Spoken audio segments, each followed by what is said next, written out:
धाबे जी भरिसां क़ौमी शहरात डंपर ड्राइवरनि ऐं मालिकनि रॉयल्टी टैक्स जी वसूली ख़िलाफ़ एहतजाज कयो आहे, जंहिंजे करे रोड जे ॿिन्ही पासनि खां गाॾियुनि जूं कतारूं लॻी वयूं आहिनि। डंपर ड्राइवरनि ऐं मालिकनि एहतजाज कंदे चयो त तेल जी क़ीमतुनि में वाध सबबि परेशानी जो शिकार आहियूं, उन लाइ रॉयल्टी टैक्स माफ़ कयो वञे।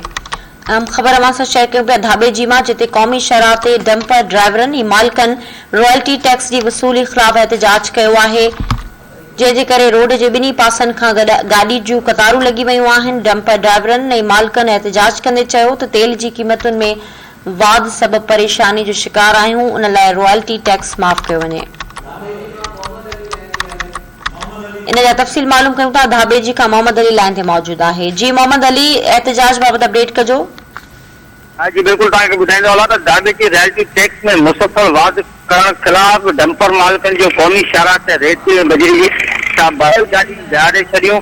क़ौमी शाहराह मुकमल बिला करे एहतजाजी मुज़ाहिरो कयो। अॻवान चयो त हिकु वफ़ाक़ी हुकूमत रोज़ पेट्रोल ऐं डीज़ल जा अघ वधाए फाका कशी करण ते मजबूर करे छॾियो आहे। ॿिए पासे रॉयल्टी टैक्स वाध ॿिन्हिनि अज़ाब में मुतला करे छॾियो आहे। उन वधीक ॿुधायो त जॾहिं हुकूमत रॉयल्टी टैक्स वारो फ़ैसिलो वापसी न वरितो तेसि ताईं असांजो एहतजाज जारी रहंदो। जी ठीक है मोहम्मद अली, वॾी महिरबानी तफ़सील आहे।